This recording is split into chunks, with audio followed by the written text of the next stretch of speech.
Ben, thank you very much for being with us today. It's a great pleasure to have you here in Berlin, where you've never been before, I understand. Never you said been, this is your first time here, so you picked a good place to spend your first hours and days in Berlin. This seems like quite a hip audience, but we're here to talk about a maybe less hip world, the world that I grew up in and that I came up in professionally, and you did too. You are what I grew up calling a newspaper man, which doesn't really exist in the same way that it once did. But what you do and what I do still does, which is the underlying journalism. And a lot of people would say, well, it doesn't really matter if your stories appear in print or in digital and so forth. And that might be true in terms of the way they resonate with the public, but it does matter, it has turned out to matter in the way that newspaper and journalism is able to finance itself. Right.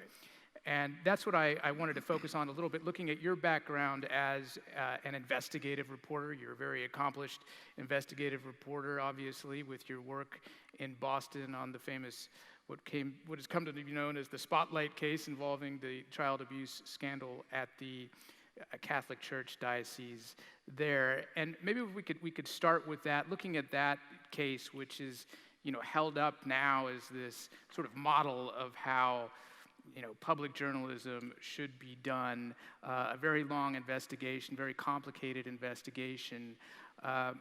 Do you think that it would be possible to do that today, given the financial pressures that American newsrooms in particular are facing? I think so, but certainly investigative reporting is under attack, and that's really because the business model for newspapers, as you suggest, has been totally changed with the rise of the internet. We're dealing now with 2 or 3 generations of people who have grown up with the notion that newspaper or that news should be free, and they seem to be unwilling to pay for it. And it's regional papers like the Boston Globe and other local papers which are particularly feeling this pinch. In the last 10 years, I think the size of newsrooms, the number of reporters in newspapers and other kinds of media too, have been cut in half. And so in that climate, some newspapers and some editors are considering investigative reporting to be a luxury. The theory is they need all the reporters, all hands on deck, just to put out the paper the next day.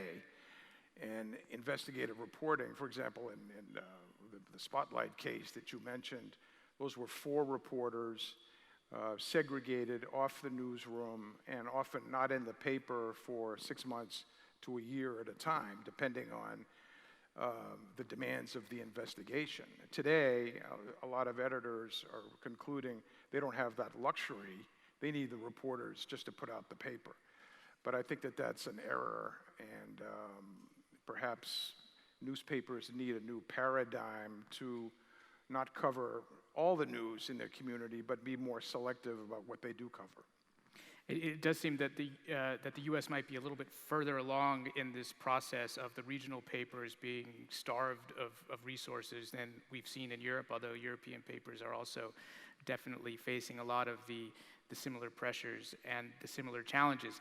But given that the U.S. is further along this trajectory, what do you think it's done to American democracy and to the civic debate in the U.S.? And I should mention that you wrote an interesting book about a county in Pennsylvania, which was absolutely crucial in Donald Trump's election in 2016. But maybe we'll get to that in a moment. But what do you think this kind of crisis in American local journalism is doing to the civic debate in the U.S.? Well, it's hurting it. And already, I think politicians are exploiting it in their favor because not enough people are watching them anymore, not enough people in the press. And so this is the erosion we're starting to see, exacerbated perhaps by Trump's attack on the press. As you know, he's called the reporters the enemies of the American people, which is just so outrageous. But a lot of people would argue, well, the expectation was that it was going to be completely different because of all of the opportunities opened in journalism by the internet. Everybody can become a journalist was sort of the general attitude, and so it won't be a problem if these traditional media disappear because we have all of these citizen journalists out there who can step into their shoes and do the same kind of thing, go to council meetings and follow what the city politicians are doing and this sort of thing. But it sounds like that's No, not. I would dissent on that. There's a lot of difference between, say, the Boston Globe Spotlight team and some citizen blogger, covering a council meeting with no editing at all. I mean, the internet now it's a wild west. Yes, it's great that people have been empowered to post whatever they want, but the editing is lacking, the discipline is lacking, and the trustworthiness is lacking. Do you see any solution to this problem, given the crisis that traditional newspapers are facing, and just the fact that it looks like their business model is no longer viable? In Europe, you have this system of much more public funding, licensing fees, for example, for public broadcasters that are far above what we have in the U.S., where it doesn't even really exist. But you have these public broadcasters in countries like Germany, France, and so forth that get substantial funding and are seen as independent. But this is a model, at least in the U.S., that hasn't been that successful. It doesn't really exist. We have the public broadcasting system, but that's not the equivalent of the BBC or whatever Germany has. I'm not sure, but how to solve newspaper, the economics of newspapers is above my pay grade, I'm afraid. But people need to, I think, support their local newspaper and be willing to pay for it. I think it's part of citizenship, part of being, keeping yourself informed. And the papers like the New York Times, the Washington Post, the Wall Street Journal, which are national newspapers, they still have been able to get people to pay for their news. When they put up a paywall on the internet, people will pay for it. The regional papers and local papers are having much more difficulty with that, and therefore their economic model is under collapse. And we're seeing some effort to fill the void by nonprofits are stepping up and filling more of the void, but I think they could do more.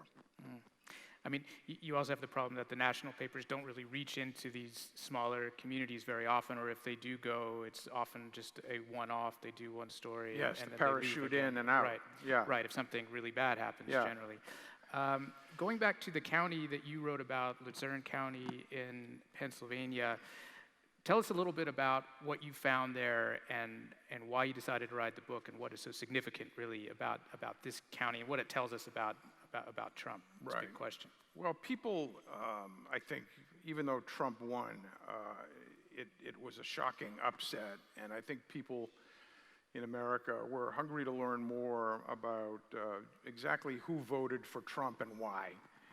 And I've been fascinated by Trump's rise and was looking to write about him in a different way. The election was decided in 3 states, as you'll recall, the swing states of Pennsylvania, Michigan, and Wisconsin, the Midwest Rust Belt states. And that was because of the electoral college system. Yes. And looking at the election returns in Pennsylvania, I noticed one county in the northeast part of the state which really stood out. And that was this county called Luzerne County, which is where Wilkes-Barre, Pennsylvania is, a small city. That's the county seat.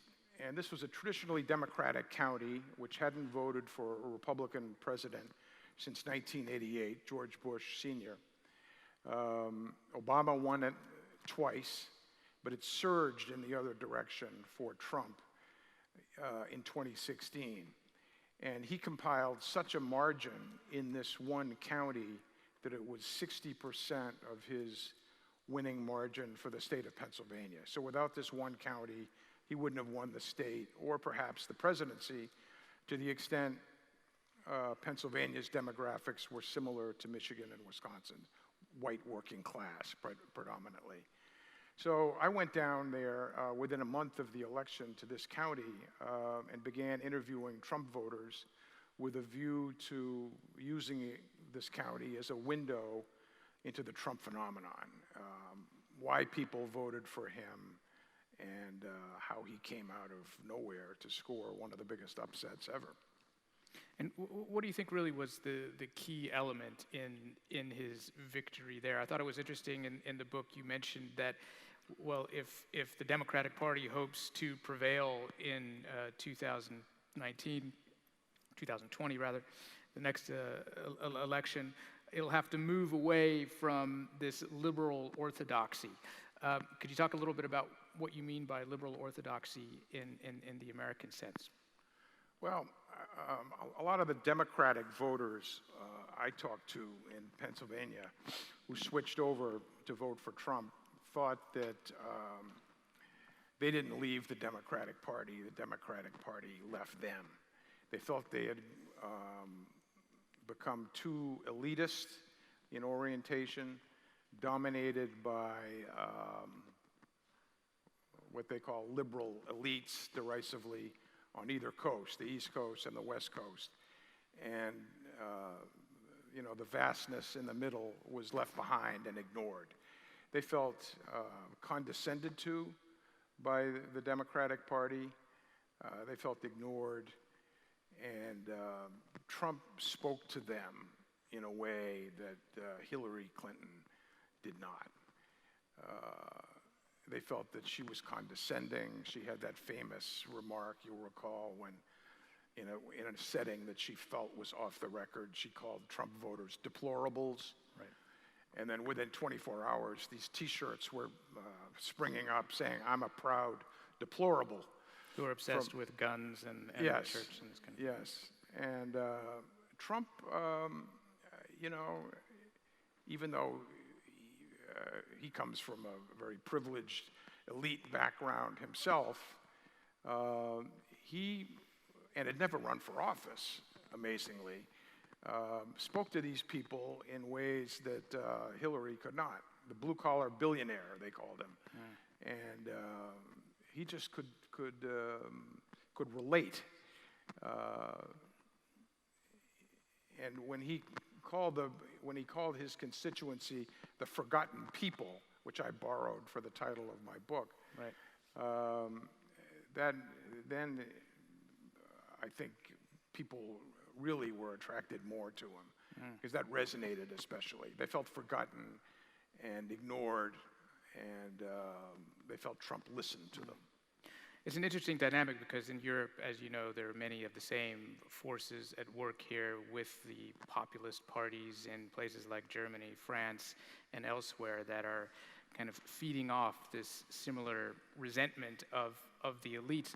One of the interesting things I thought in the book that you mentioned was that there is an awareness, at least in this county that you profiled, of the fact that they see the world in a completely different way. Not just that and that they're protesting the fact that their party, the Democratic Party, has veered off into a completely different direction. And I think you quote this anonymous email that made the rounds, where one of these disgruntled voters said, "You created us." Yes.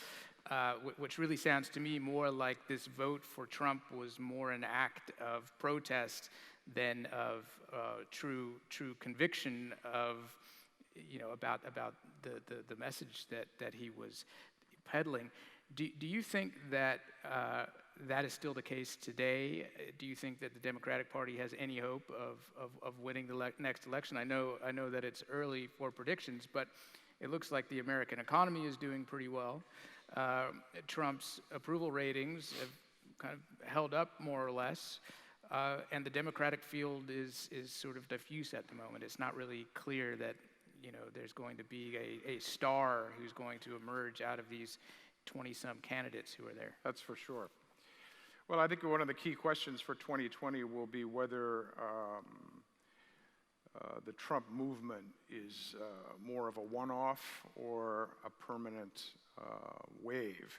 The midterm elections in 2018, where the Democrats won back the House, and which were largely a referendum on Trump, suggest that it might be more of a one-off.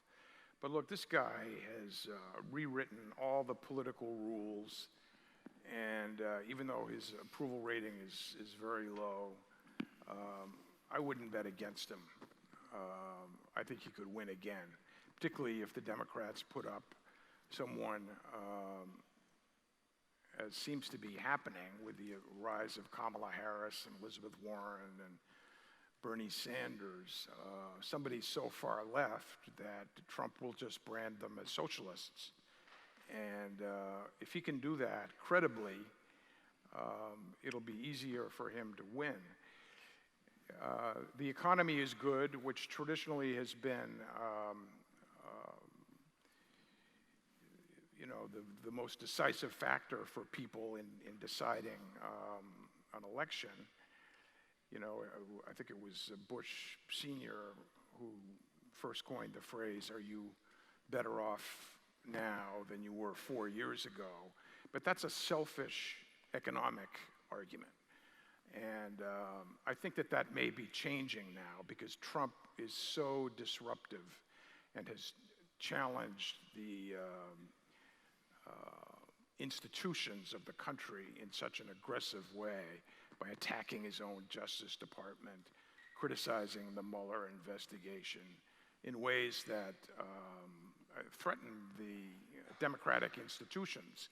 So I think that record may be more important than the traditional economic argument.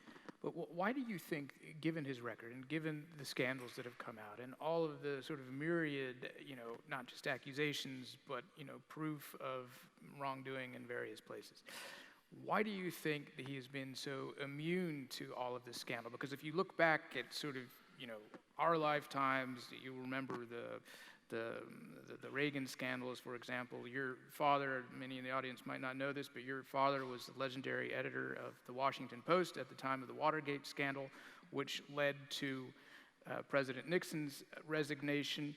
Some people look at the situation today and said, well, Nixon would have resigned, years ago if this kind of thing had come out.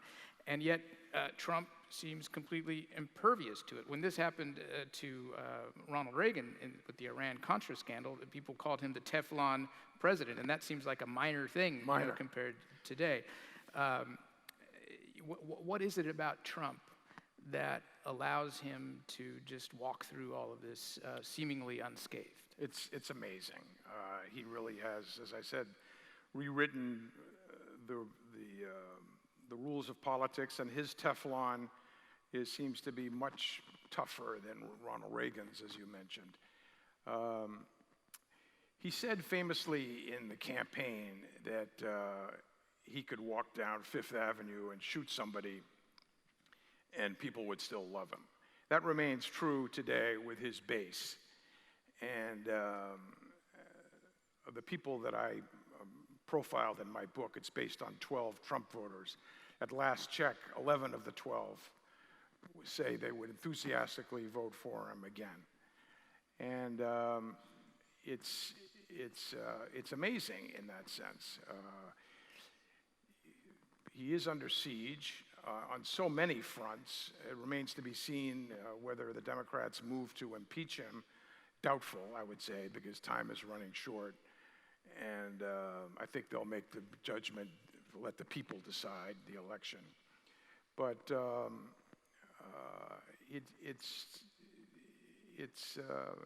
he seems to have made, he's unique as a politician, in my experience, in the sense that doesn't seem to be interested in expanding his base. He seems to he's president of the base rather than the entire country, which I think is a dangerous state of affairs, and he's made no attempt to try and unify the party, and I think, the country, sorry, and I think that there would be, whoever the Democratic nominee would be well served to run on a unity platform to try and get the country on a more unified footing. What role in all of this do you think the media has played? Because traditionally the media has been seen as the fourth estate. They were supposed to be holding politicians to account. That's how we still see ourselves, I think. In Trump's case, however, as you mentioned, he refers to us as the enemy of the people, and his supporters are lapping that up and embracing that idea. Today is the 4th of July, American Independence Day, and there are going to be big celebrations on the Mall in Washington, and he's holding a speech in front of the Lincoln Memorial with a very large military parade, which is something we have no tradition of in the United States, with tanks and all this sort of thing. And it looks like a third world dictatorship at this point, at least in terms of the imagery. And yet all of the press scrutiny on this and criticism of it seems to have had no effect except in polarizing both sides of the divide. Is there any hope that will change? Well, I think that the press should continue to cover Trump aggressively, and I think newspapers like the Times, the Washington Post, and the Wall Street Journal have done really well. Trump calls it all fake news, which is a phrase that dictators around the world are picking up, or extreme right-wingers. And of course, fake news means any story that's not favorable to him in his vernacular. So, the media world has become so fragmented now, and one astonishing thing to me is that the American society can no longer agree on what a fact is. The Washington Post, for example, has a full-time Trump fact-checking team, and have come up with over 10,000 false or misleading statements. Sort of a running tally of every time he makes or outright lies, depending on how premeditated the statement was. But when you present that to Trump voters, they say, that's just liberal bias.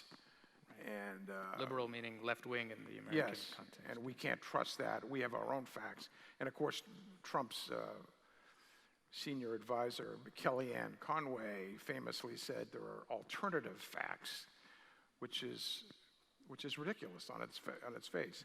But there is no Walter Cronkite in American media anymore, someone who can... he was the legendary anchor man for CBS television, who could... the most trusted man in America. Yeah, and now there are no trusted media pundits, if you will, and no one seems to trust anybody. How confident are you that American democracy will survive this phase? Oh, I think it's strong. And but if Trump wins in 2020, it'll severely test our democratic institutions. Some of the things that he's done so far in terms of attacking his Justice Department, attacking his Attorney General, attacking the Mueller investigation. No other president has said this kind of thing before. And he's trying to inoculate himself against bad news and is succeeding, at least with his base. I'd like to come to some of the Slido questions, some of the questions from the audience now. It looks like we've got a number already. Let me just go down the list here. The first one is, what is your opinion on the attention economy and its influence on journalism? I'm not sure I know what the attention economy is. Maybe the attention to the economy and its influence on journalism. Maybe the influence of economic thinking on journalistic enterprises.